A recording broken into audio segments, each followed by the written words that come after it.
Good morning बच्चों, आज हम आपको एल्कीनों के नामकरण के बारे में बताएंगे। एल्कीन के बारे में पहले ही चर्चा हो चुकी है, इसके बाद हम आपको एल्कीन के बारे में बताते हैं। एल्कीन का नामकरण यदि करें तो पहले हम यहाँ पर सूत्र लिखेंगे और यहाँ साधारण नाम,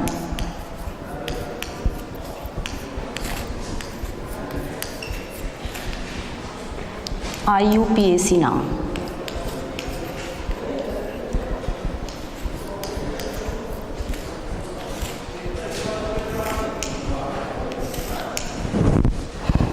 इसमें सबसे पहले हम किसी सूत्र की बारे में देखते हैं।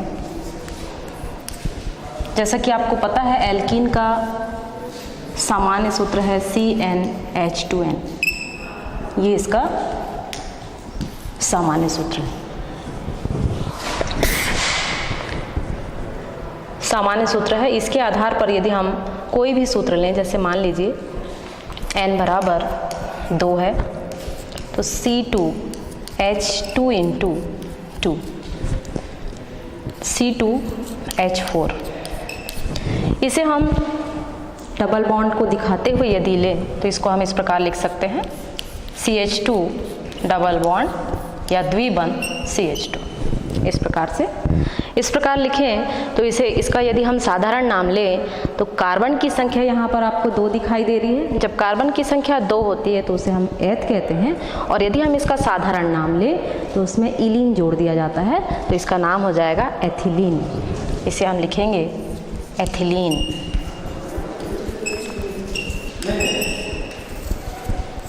एथिलीन लिया जाएगा।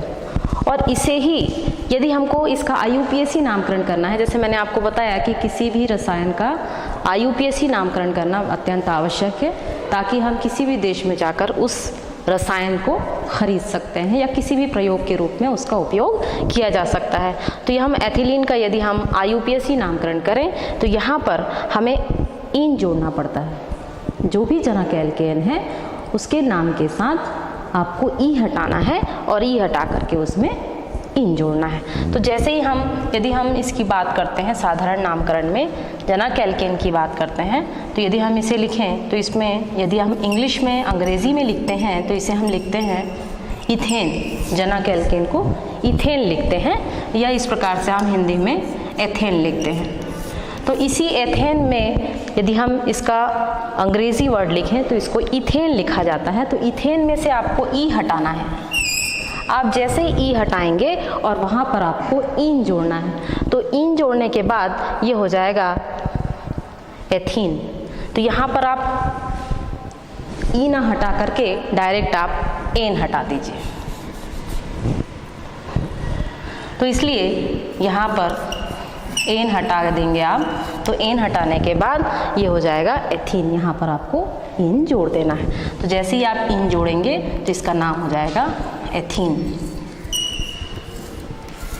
तो जनक एल्केन में से आपको एन हटाना है, या हिंदी में भी अगर आप एन हटाए तो उस परिस्थिति में यहाँ क्या हो जाएगा, एथेन में से आप एन हटा रहे हैं, एन आपने हटाया और यहाँ पर आपने इन जोड़ दिया। इन जोड़ेंगे तो ये हो जाएगा एथीन। तो जनक एल्केन में से आप एन हटाकर इन जोड़ने पर बनने वाला जो नया उत्पाद है उसे हम कहते हैं एल्कीन। तो इस प्रकार से ये तो एक सामान्य रूप में हम ये आपको बता चुके हैं कि इसका जनरल सूत्र या सामान्य सूत्र CnH2n होता है। उस आधार पर यदि हम n बराबर 2 के बारे में यदि देखें तो इसे सूत्र के रूप में हम इस प्रकार लिखेंगे CH2 डबल बॉन्ड CH2, और इसका साधारण नाम होगा एथिलीन। एलीन जोड़ेंगे आप इसमें तो ये एथिलीन हो जाएगा। और जब जनक एल्केन में से यदि हमको IUPAC नामकरण करना है तो जनक एल्केन में से एथेन में प्रत्यय एन को हटाकर आपको प्रत्यय इन जोड़ना है। जैसे ही आप प्रत्यय एन के द्वारा इन का प्रतिस्थापन कर देते हैं तो उस कंडीशन में हमें एक नया उत्पाद प्राप्त होता है या यौगिक प्राप्त होता है। IUPAC के अनुसार इसका नाम होगा एथेन। तो इसी प्रकार से आप विभिन्न प्रकार के एल्कीनों के बारे में भी नामकरण कर सकते हैं। तो इसको हम आगे आपको बताएंगे।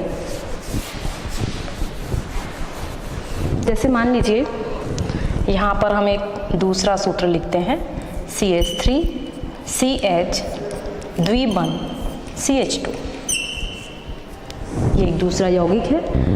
अब इसमें आप नामकरण देखें तो नामकरण के अनुसार यदि हम इसको नंबरिंग करना चाहें तो नंबरिंग हम यहाँ से शुरू करेंगे और इसका नाम हो जाएगा, साधारण नाम होगा प्रोपिलीन, क्योंकि कार्बन की संख्या यहाँ आपको 3 दिखाई दे रही है। जब कार्बन की संख्या 3 होती है तो उसको प्रोप कहते हैं, और प्रोप मीन्स प्रोपेन, जनक एल्केन का प्रोपेन होगा। लेकिन यहाँ पर हम एल्कीन ले रहे हैं तो एल्कीन में से एल्कीन बनाने के लिए हमको एन को हटाना है और इलीन जोड़ना है साधारण नाम के लिए, तो इसका नाम हो जाएगा प्रोपिलीन, साधारण नाम प्रोपिलीन कहेंगे इसे हम।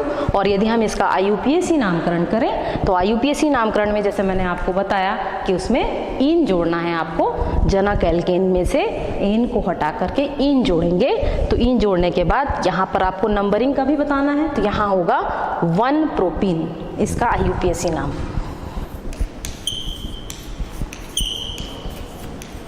वन प्रोपीन, यहाँ आप डैश लिख सकते हैं, ये हो गया 1 प्रोपीन, या आप लिख सकते हैं प्रोप 1 इन भी लिख सकते हैं आप, प्रोप 1 इन हम इसलिए लिख रहे हैं क्योंकि ये क्या है, यहाँ पर एल्कीन है और ये पहले नंबर के कार्बन पर डबल बॉन्ड है या द्विबंध है, इसलिए हम इसको 1 इन लिखेंगे। यदि मान लीजिए एक दूसरा कार्बनिक यौगिक हम ले रहे हैं, दूसरा एल्कीन ले रहे हैं, इसको यदि हमने लिखा यहाँ पर, इसको आप राउंड कर सकते हैं जिससे आप दुविधा में ना पड़े कि ये नंबर कहाँ से आया है। ठीक इसी तरह एक दूसरा हम ले लेते हैं alkene, CH3 CH द्विबंध CH CH3। इसकी चर्चा करें हम तो यहाँ पर आप देखिए नंबरिंग आप किधर से भी करिए, इस साइड से भी करेंगे तो दूसरे नंबर पर होगा, इस साइड से भी करेंगे तो दूसरे नंबर पर होगा। तो इसमें यदि हम नामकरण करें तो कार्बन की संख्या यहाँ पर आपको 4 दिखाई दे रही है। यहाँ से यदि हम नंबरिंग करते हैं इस प्रकार से, तो यहाँ पर आप देखिए कि यदि हम इसका साधारण नाम लिखें तो साधारण नाम में इलीन जुड़ जाएगा और यहाँ पर इसे आप कहेंगे ब्यूटिलीन, इसका नाम होगा ब्यूटिलीन।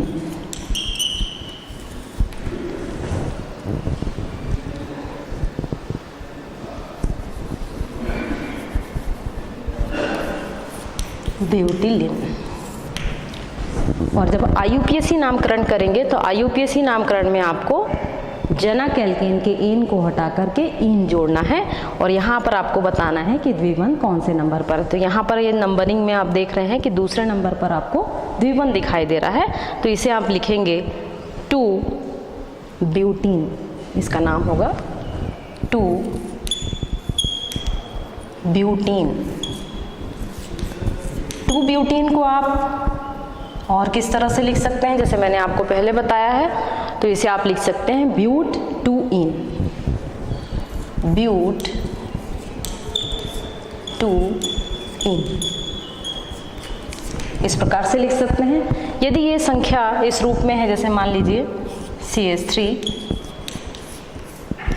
CH2 CH2 CH double bond CH2, इस प्रकार से। तो यहाँ पर आप देखिए, यहाँ पर आप ये कह सकते हैं कि जितने भी सदस्य यहाँ पर आपको दिखाई दे रहे हैं ये सब सजातीय श्रेणी के, एल्कीन की सजातीय श्रेणी है। जैसे कि मैंने आपको एल्कीन की सजातीय श्रेणी बताया था, ठीक इसी तरह ये एल्कीन की सजातीय श्रेणी है कि इसमें जो है संख्या बढ़ रही है, इनका जो अंतर है वो आपको बढ़ता दिखाई दे रहा है कि यहाँ पर कार्बन की संख्या आपको 3 दिखाई दे रही है, यहाँ कार्बन की संख्या 4 दिखाई दे रही है, यहाँ पर कार्बन की संख्या 5 दिखाई दे रही है। क्रमशः कार्बन की संख्या बढ़ रही है, तो जैसे ही कार्बन की संख्या बढ़ रही है तो साथ साथ हाइड्रोजन की संख्या भी बढ़ेगी और उसी आधार पर हम इसकी सजातीय श्रेणी के यौगिकों का नामकरण करेंगे, क्योंकि हम एल्कीन का नामकरण आपको बता रहे हैं। तो यहाँ पर आप देखिए, यहाँ जो है पहले नंबर पर कार्बन पर डबल बॉन्ड या द्विबंध दिखाई दे रहा है, तो नंबरिंग हम इस साइड से करेंगे। तो इसको हम इस प्रकार लिख सकते हैं 2 3 4 5। तो 5 है तो इसे हम क्या कहेंगे, पेंट कहेंगे इसे। तो यहाँ पर इसका नाम हो जाएगा पेंटिलीन, इसे हम कहेंगे पेंटिलीन। पेंटिलीन या फिर इसको हम 1 पेंटिलीन भी बोल सकते हैं। यहाँ पर भी आप 2 ब्यूटिलीन भी बोल सकते हैं आप। यहाँ पर आप इसे 1 प्रोपिलीन भी कह सकते हैं। जब इसका हम IUPAC नामकरण करें तो IUPAC नामकरण में सिर्फ जनक एल्केन को ध्यान में रखा जाता है। जनक एल्केन में से एन को हटा करके आपको इन जोड़ देना है। जैसे ही आप इन जोड़ेंगे तो यहाँ पर हो जाएगा पेंट 1 इन या फिर 1 पेंटीन हो जाएगा। जैसे हमने अभी तक नामकरण बताया है आपको, तो ये होगा 1 पेंटीन, या इसे आप लिख सकते हैं पेंट 1 इन, इस प्रकार से दे सकते हैं आप इसे। तो ये जितने भी सदस्य आपको देखने को मिलेंगे, इसके आगे आप जो भी नामकरण करते हैं, चाहे आप 3 सदस्यीय, 4 सदस्यीय, 5 सदस्यीय कार्बन हो या कार्बन की श्रृंखला हो या 6 सदस्यीय हो, जितने भी कार्बन की श्रृंखला का आप नामकरण करेंगे, उन सभी श्रृंखलाओं के नामकरण के समय आपको ये ध्यान में रखना है कि डबल बॉन्ड या द्विबंध कहाँ पर है, उनका स्थान कहाँ पर है। उसी आधार पर IUPAC का नामकरण होगा कि पहले पोजीशन पर है, दूसरे पोजीशन पर है, तीसरे पोजीशन पर है या चौथे पोजीशन पर है, किस पोजीशन पर है। यदि मान लीजिए यहाँ पर 2 हैं, जैसे अभी तक तो हमने यहाँ पर सिंगल या एकल डबल बॉन्ड दिखाई दे रहे हैं। यदि यहाँ पर डबल हो गए, जैसे मान लीजिए इसको हम इस प्रकार दे सकते हैं,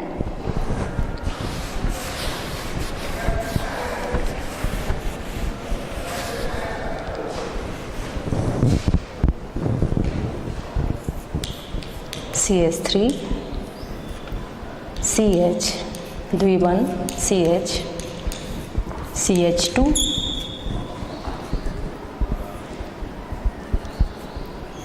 डबल बॉन्ड CH2।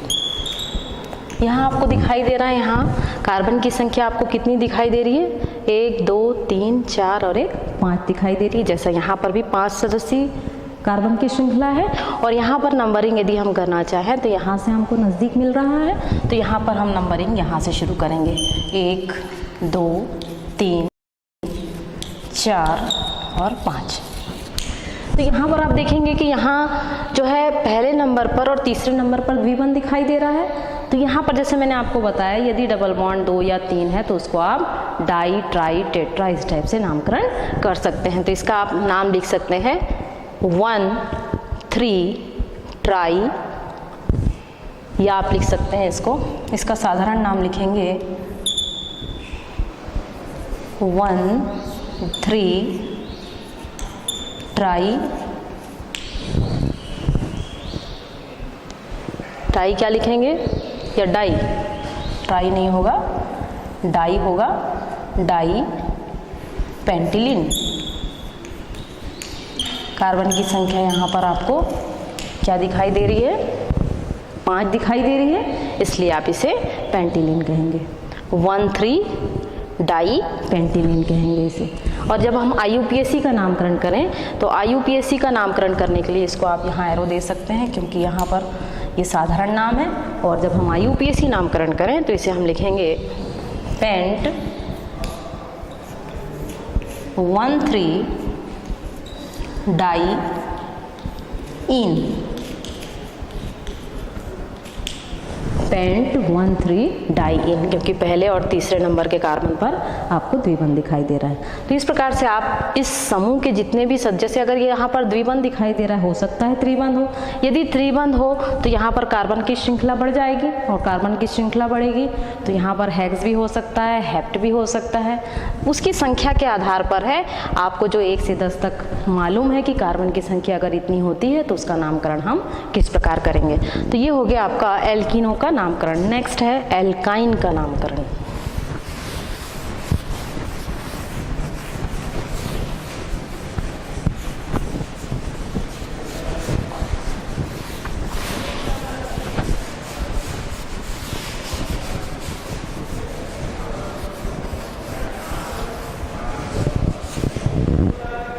अब यहाँ पर ये सूत्र भी जो है चेंज हो जाएगा।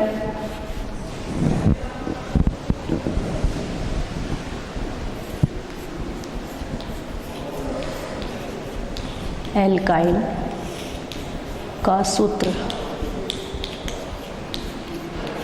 एल्काइन का सूत्र लें तो इसका सूत्र होगा CnH2n-2, ये इसका सूत्र होगा CnH2n-2।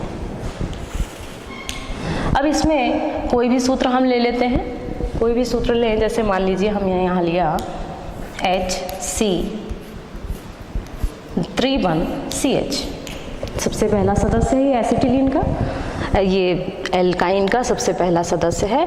और इसमें आप देखिए कार्बन की संख्या आपको 2 दिखाई दे रहे हैं। इसमें रूल के अनुसार या नियम के अनुसार देखिए कि एल्काइन में जब हम नामकरण करते हैं तो साधारण नामकरण उनके रूढ़ पद्धति के अनुसार होता है और उसे हम साधारण नाम कहते हैं। IUPAC नामकरण में international union of pure applied chemist system के आधार पर होता है नामकरण। तो उस आधार पर भी जैसा कि हमने एल्कीन में किया था वैसा ही एल्काइन में होगा। जैसे उसमें एल्केन के साथ हम एन हटाकर इन जोड़ते थे, जो ये एल्काइन है इसमें आप देखेंगे एल्केन के एन को हटा करके आपको आइन जोड़ना है। जब आइन जुड़ जाता है तो उसे हम कहते हैं एल्काइन। तो इसका हम नामकरण करें तो इसका साधारण नाम होता है एसिटिलीन, एसिटिलीन, ये इसका साधारण नाम है। तो ये एक जनरल नाम है इसका। और जब हम इसका IUPAC नामकरण करते हैं तो कार्बन की संख्या को ध्यान में रखा जाता है। कार्बन की संख्या यहाँ पर 2 है तो इसे हम एथ कहेंगे और इसमें आइन जोड़ देंगे तो ये हो जाएगा एथाइन। इसका IUPAC नाम होगा एथाइन। तो यहाँ पर 1 या 2 लिखने की आवश्यकता नहीं है क्योंकि यहाँ पर ये भी 1 है और ये भी 1 है। तो यहाँ पर आपको नंबर लिखने की आवश्यकता नहीं है कि ये 1 एथाइन है या 2 एथाइन है। उसी प्रकार से यदि हम एक दूसरा उदाहरण लें यहाँ पर CH3CH, यहाँ C हो जाएगा 3,1CH।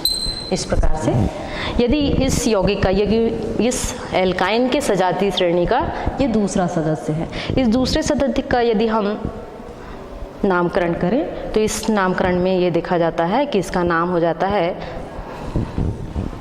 इसको हम लिखते हैं 1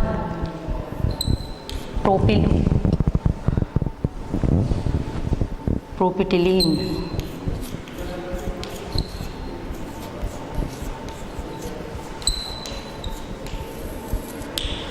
और इसमें इसका IUPAC नामकरण करें तो इसका हो जाएगा 1 प्रोपाइन।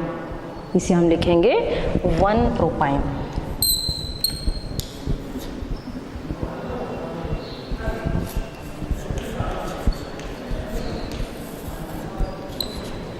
प्रोपाइन कहेंगे इसे हम। तो इस प्रकार से आप देखिए कि यहाँ नामकरण हम करें, जैसे मान लीजिए यहाँ पर हमने लिया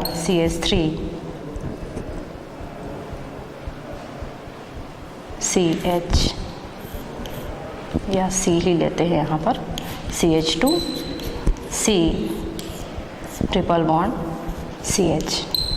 यहाँ पर ये कार्बन की संख्या क्या दिखाई दे रही है, यहाँ पर 4 दिखाई दे रही है। तो ये हो जाएगा ब्यूटिलीन। तो इस प्रकार से आप देखिए यहाँ नामकरण हम करें तो ये हो जाएगा 1 ना लिख 1 ही होगा यहाँ 1 2 3 4। और IUPAC नामकरण में इसका होगा 1 ब्यूटाइन। तो यहाँ पर आपको आइन प्रत्यय जोड़ना है। जब आइन प्रत्यय जोड़ेंगे तो उसका नामकरण इस प्रकार से होगा 1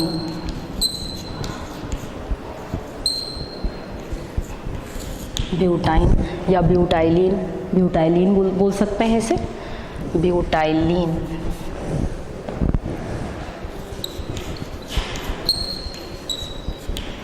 यहाँ पर प्रोपाइलिन, यहाँ पर आप लिख सकते हैं प्रोपाइलिन।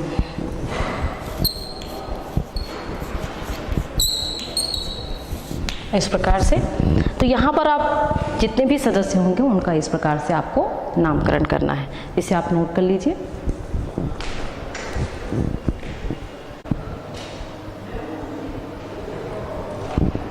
आपने इसे नोट कर लिया होगा।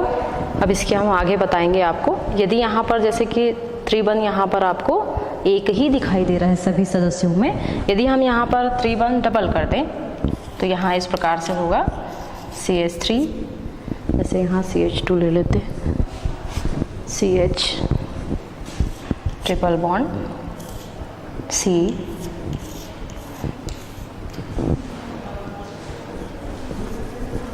C, चलो यहाँ पर आप देखिए कार्बन की संख्या यहाँ पर 4 है, जैसा इसमें है और ठीक इसी तरह इसमें भी है, लेकिन यहाँ पर एक त्रिबंध की जगह पर यहाँ पर आपको 2 त्रिबंध दिखाई दे रहे हैं। एक त्रिबंध यहाँ पर पहले नंबर पर है और दूसरा त्रिबंध यहाँ पर तीसरे नंबर पर है। तो नंबरिंग करेंगे तो हम इधर से भी कर सकते हैं इस प्रकार से, पहला नंबर, दूसरा, तीसरा और ये चौथे नंबर का कार्बन। तो यहाँ पर यदि हम नंबरिंग करें तो यहाँ पर हम देखेंगे पहला नंबर और तीसरे नंबर पर आपको त्रिबंध दिखाई दे रहा है। तो यदि हम इसका साधारण नामकरण करें तो इसे हम कहेंगे 1,3 क्या होगा, ये डाई, क्या होगा, डाई ब्यूटाइन कहेंगे इसे, 1,3 डाई ब्यूटाइन या ब्यूटाइलिन बोल सकते हैं इसे, ब्यूटाइलिन भी कह सकते हैं इसे। तो 1,3 डाई ब्यूटाइन कहेंगे, या फिर इसका यदि हम IUPAC नामकरण करें तो इसे हम कहेंगे ब्यूट 1,3 डाई आइन।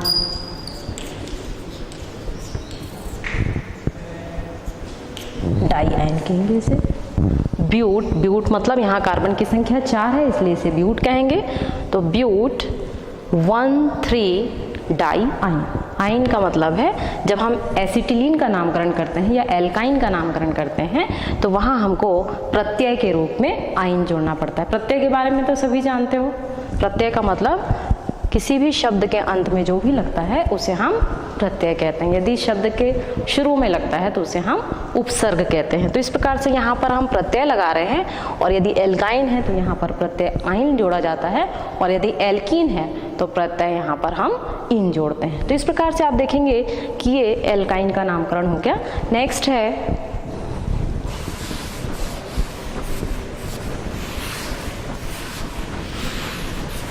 अब जितने भी कार्बनिक यौगिक होते हैं उनका नामकरण हम किस प्रकार से करेंगे।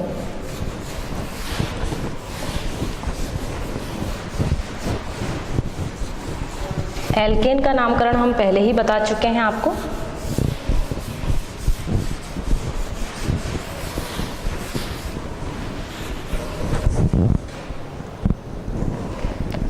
क्रियात्मक समूह युक्त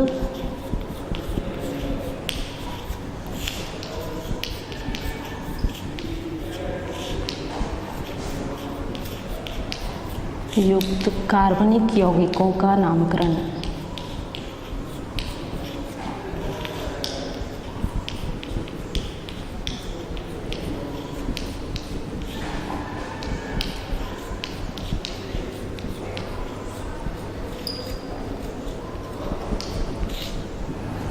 तो यहाँ पर आपको क्रियात्मक समूह, जैसा कि आपको पता है कि क्रियात्मक समूह वे क्रियात्मक समूह होते हैं जो कि कार्बनिक यौगिक के साथ जुड़े हुए होते हैं। तो यदि हम क्रियात्मक समूह युक्त कार्बनिक यौगिकों का नामकरण करें तो इसमें सबसे पहला नामकरण है एल्किल मोनोहेलाइड।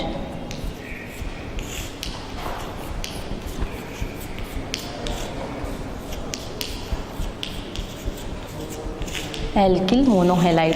एल्किल मोनोहेलाइड का यदि हम सामान्य सूत्र लें तो इसका सामान्य सूत्र होता है CnH2n+1, यहाँ पर होगा X। जैसा कि आपको पता है कि जो X होता है, X का मतलब है क्लोरीन, ब्रोमीन, आयोडीन। तो इन सभी तत्वों के लिए हम ले सकते हैं X को।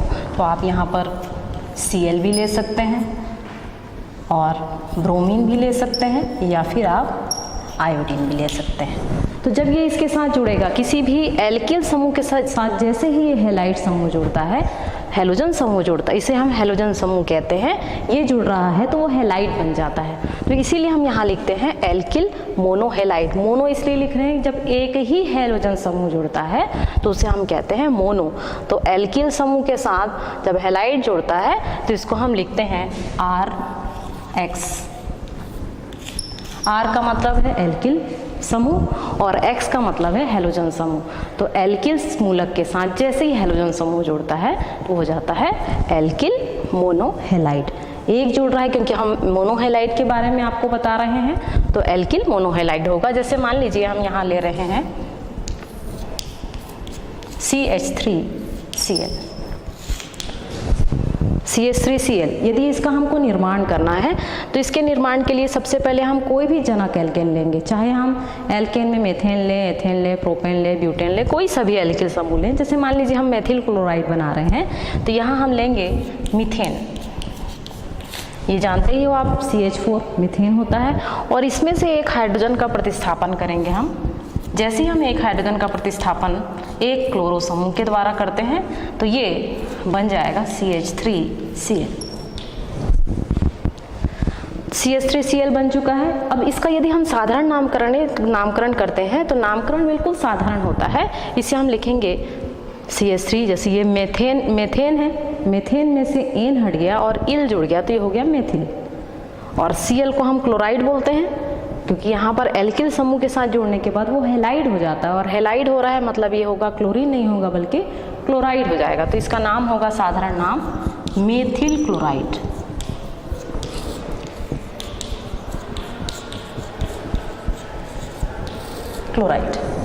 यदि मान लीजिए ये तो पहला सदस्य है इसका और इसी से रिलेटेड इसका दूसरा यदि सजातीय सदस्य हम ले तो यहाँ पर हम CH4 की जगह यहाँ ले लेंगे हम C2H6।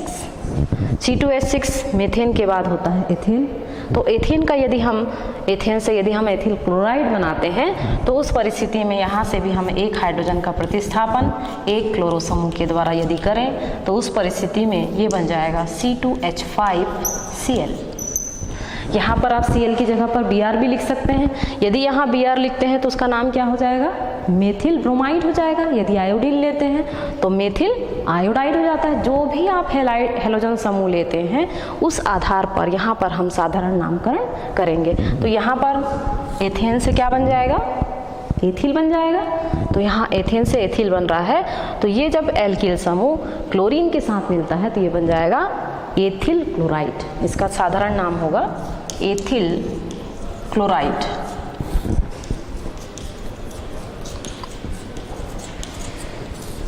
ये तो हो गई साधारण नामकरण की बात। तो इस ठीक इसी तरह मेथिल क्लोराइड के बाद एथिल क्लोराइड, एथिल क्लोराइड के बाद प्रोपिल क्लोराइड, प्रोपिल के बाद ब्यूटिल क्लोराइड, पेंटिल क्लोराइड, इस प्रकार से उसके सजातीय सदस्यों का आप नामकरण कर सकते हैं। नेक्स्ट है इसका IUPAC नामकरण। IUPAC नामकरण करें तो यहाँ पर आप देखेंगे कि इसमें जो भी हैलोजन समूह होता है उसके साथ O जोड़ दिया जाता है। ये हो जाएगा क्लोरोमीथेन। इसको हम कहेंगे क्लोरोमीथेन। इसका नाम होगा क्लोरोमीथेन। तो इसका IUPAC नामकरण के समय ये ध्यान में रखना है कि यहाँ पर कितने कार्बन हैं। जितने कार्बन हैं तो उसको हम एल्केन कहेंगे और जो क्लोरो समूह है, जो क्लोराइड है, अभी तक इसको हम हैलाइड कहते हैं साधारण नामकरण में, लेकिन जैसे ही हम इसका IUPAC नामकरण करते हैं तो जो हैलोजन समूह है उसको हम हैलो कहेंगे। तो ये हो जाएगा क्लोरो और यदि यहाँ पर Br है तो होगा ब्रोमो, यदि I है तो यहाँ हो जाएगा आयोडो और ये एल्केन होगा। तो इसको हम IUPAC नामकरण में लिखते हैं हैलो एल्केन। तो यहाँ पर कोई सा भी हो सकता है, हेलो में क्लोरो भी हो सकता है, ब्रोमो भी हो सकता है, आयोडो भी हो सकता है, एल्केन में यहाँ पर मीथेन भी हो सकता है, एथेन भी हो सकता है, प्रोपेन भी हो सकता है। जैसे भी निम्नतर सदस्य हों सजातीय श्रेणी के या फिर उच्चतर सदस्य हों उनका नामकरण हम उसी हिसाब से कर सकते हैं। तो ये हो गया आपका मोनोहैलाइड। तो यहाँ पर इसका IUPAC नामकरण करें तो इसे कहेंगे हम क्लोरो एथेन। यहाँ पर आप मोनो भी जोड़ सकते हैं, या आप लिख सकते हैं क्लोरो मोनो, या मोनोक्लोरोमेथेन भी बोल सकते हैं, लेकिन IUPAC नामकरण में यहाँ लिखने की आवश्यकता नहीं है, लेकिन साधारण नामकरण में आप लिख सकते हैं मेथिल मोनोक्लोराइड, एथिल मोनोक्लोराइड लिख सकते हैं, लेकिन अगर नहीं भी लिखे तो आपका गलत नहीं होगा। तो इस प्रकार से आप एल्किल मोनोहैलाइड का नामकरण कर सकते हैं, क्योंकि यहाँ पर एल्किल मतलब R और हैलोजन या हैलाइड मतलब यहाँ पर X है। नेक्स्ट है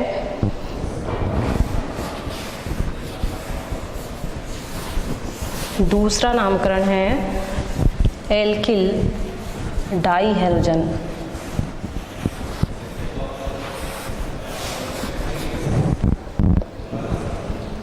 एल्किल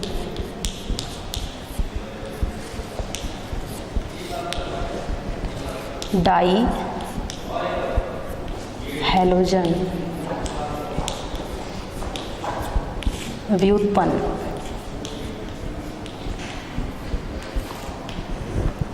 तो एल्किल डाई हैलोजन व्युत्पन्न नाम से ही परिलक्षित हो रहा है कि यहाँ पर जो हैलोजन होंगे वो कितने होंगे, 2 होंगे।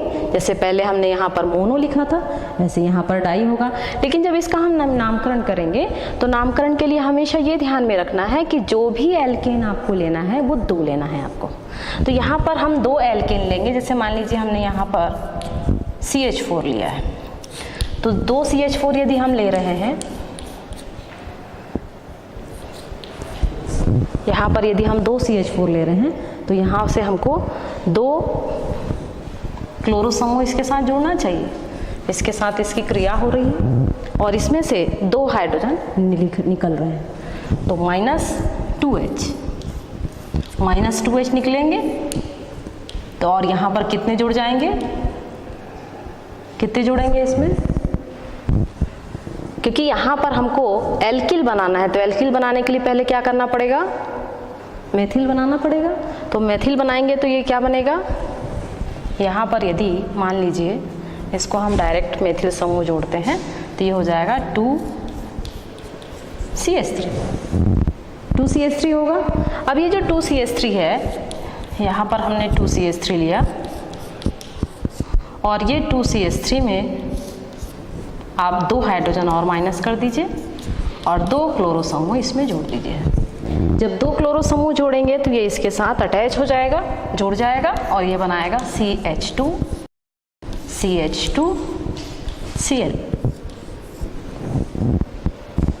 इस प्रकार से, क्योंकि यहाँ पर आपको मेथेन के साथ क्लोरीन की क्रिया नहीं करानी है, बल्कि आपको किससे करानी है, मेथिल से करानी है। तो आप डायरेक्ट ये भी लिख सकते हैं 2 मेथिल समूह आपस में क्रिया कर रहे हैं और इसमें से 2 हाइड्रोजन माइनस हो रहा है, 2 हाइड्रोजन निकल रहा है और 2 हाइड्रोजन का प्रतिस्थापन हम 2 क्लोरो समूह के द्वारा कर रहे हैं। तो यहाँ पर 2Cl लिखना पड़ेगा आपको।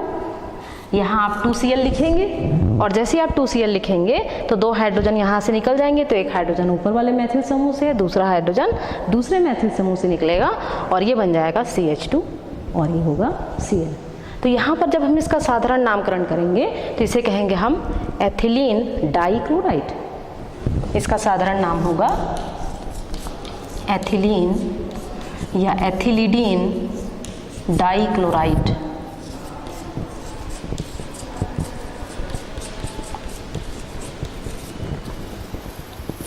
एथिलीडीन डाइक्लोराइड होगा।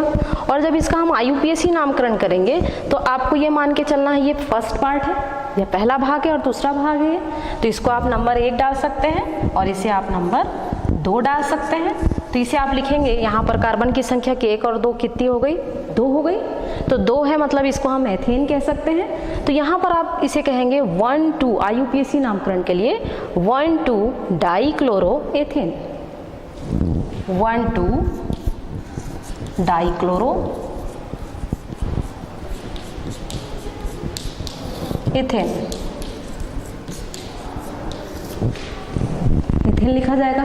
यदि इसी को यदि हम दूसरे तरीके से लिखें या इसका इससे रिलेटेड यदि दूसरा एग्जाम्पल लें, उदाहरण लें, तो इसे इस प्रकार लिखा जा सकता है। यहाँ लिख लीजिए आप डायरेक्ट आप एथिल समूह ले लीजिए, 2 एथिल समूह ले रहे हैं C2H5 इस प्रकार से। इसमें से भी ठीक इसी तरह 2 हाइड्रोजन का प्रतिस्थापन यदि हम 2 ब्रोमो समूह के द्वारा कर दें क्लोरो की जगह पर हम यहाँ पर हेलोजन लिख रहे हैं तो हम ब्रोमो भी लिख सकते हैं। तो यहाँ पर आप लिखेंगे 2 ब्रोमो। तो 2 हाइड्रोजन का प्रतिस्थापन 2 ब्रोमो समूह के द्वारा यदि किया जा रहा है तो ये बन जाएगा C2H4 Br C2H4 Br। इस प्रकार से। तो यहाँ पर यदि हम कार्बन की संख्या दें तो कार्बन की संख्या 2 और 2 कितनी हो गई, 4 हो गई। तो 4 है, अभी इसको आप फर्स्ट नंबर डाल दीजिए, इसे आप सेकंड नंबर डाल दीजिए। तो यहाँ पर आप लिख सकते हैं 1 2 IUPAC नामकरण के लिए, साधारण नामकरण के लिए क्या होगा, ये ब्यूटिलिडीन डाइब्रोमाइड या ब्यूटिलीन डाइब्रोमाइड, ब्यूटिलीन डाइब्रोमाइड, ये हो गया इसका साधारण नामकरण।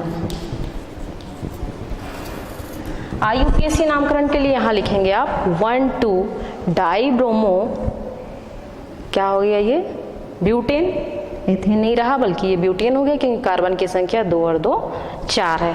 तो इसे आप लिखेंगे 1 2 डाइब्रोमो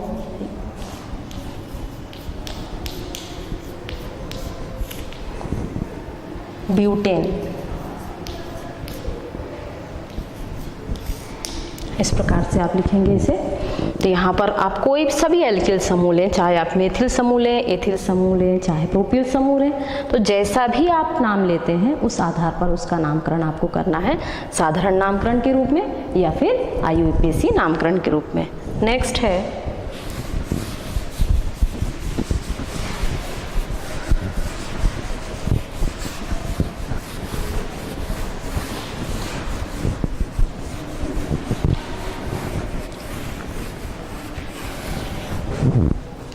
मान लीजिए यहाँ पर आपका ये होता C3H7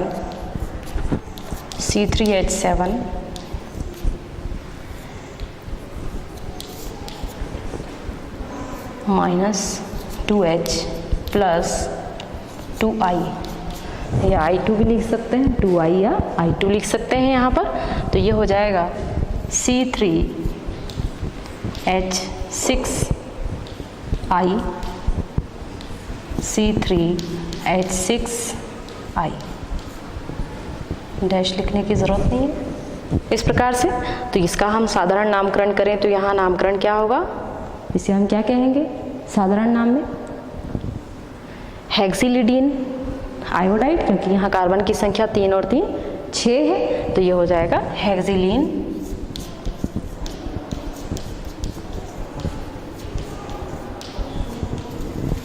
die iodide.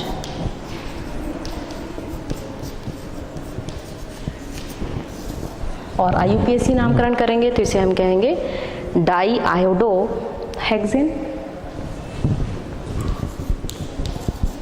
Die iodo, या फिर हम लिखेंगे इसे 1 2 डाई आयोडो हेक्सेन। इस प्रकार से नामकरण किया जा सकता है। तो यदि हम एल्किल मोनोहेलाइड की बात करें, एल्किल डाईहेलाइड की बात करें, तो ये जो हैलोजन व्युत्पन्न प्राप्त होंगे ये इस प्रकार से हम इसका साधारण नाम और IUPAC नामकरण कर सकते हैं। नेक्स्ट है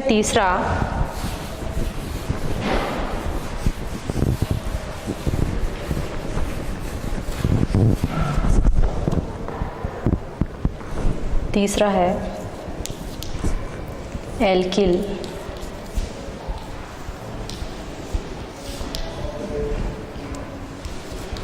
ट्राई हैलोजन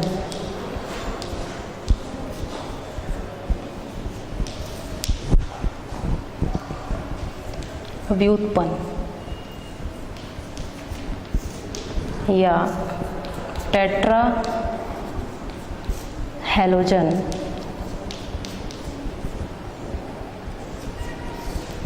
व्युत्पन्न।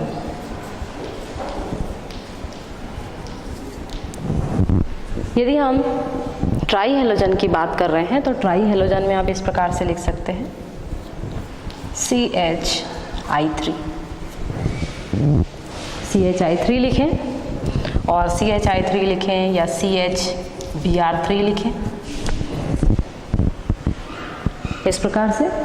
तो यदि यहाँ पर हम CHI3 की बात कर रहे हैं तो यहाँ पर ये हो जाएगा, इसका साधारण नामकरण करें तो इसे हम लिखेंगे आयोडोफॉर्म।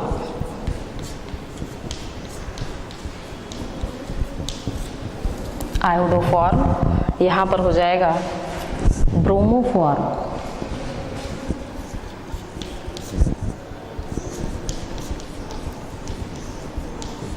और IUPAC नामकरण में इसे कहेंगे ट्राई आयोडोमीथेन। ट्राई आयोडोमीथेन, और इसे कहेंगे हम ट्राई ब्रोमोमीथेन।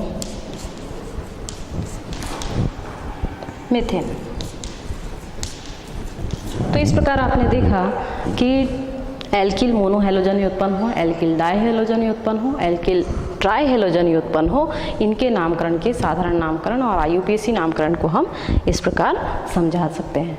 तो इस प्रकार इसके आगे का हम नेक्स्ट पीरियड में आपको बताएंगे। Thank you.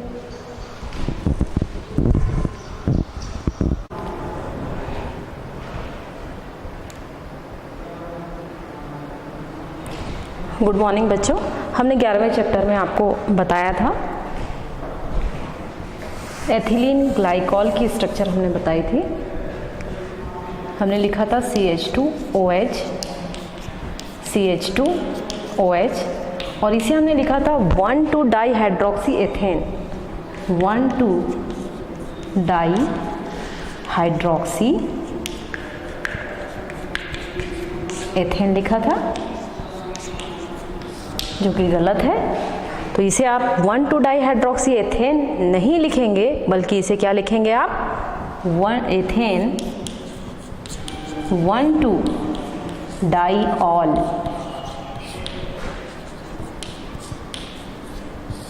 हाइड्रोक्सी, यहाँ पर सिर्फ अल्कोहल समूह ही है इसलिए इसको हम ऑल लिखेंगे, लेकिन अगर यहाँ पर कोई और दूसरा समूह भी होता तब हम इसे हाइड्रोक्सी समूह कहते हैं। तो इसे आप सुधार कर लिखेंगे, क्योंकि इसे हम एथिलीन ग्लाइकॉल कहते हैं, लेकिन इसे हम 1,2-डाईहाइड्रोक्सी एथेन नहीं कहेंगे, इसे हम एथेन 1,2-डाईऑल कहेंगे। तो इसे आप सुधार लीजिएगा। Thank you.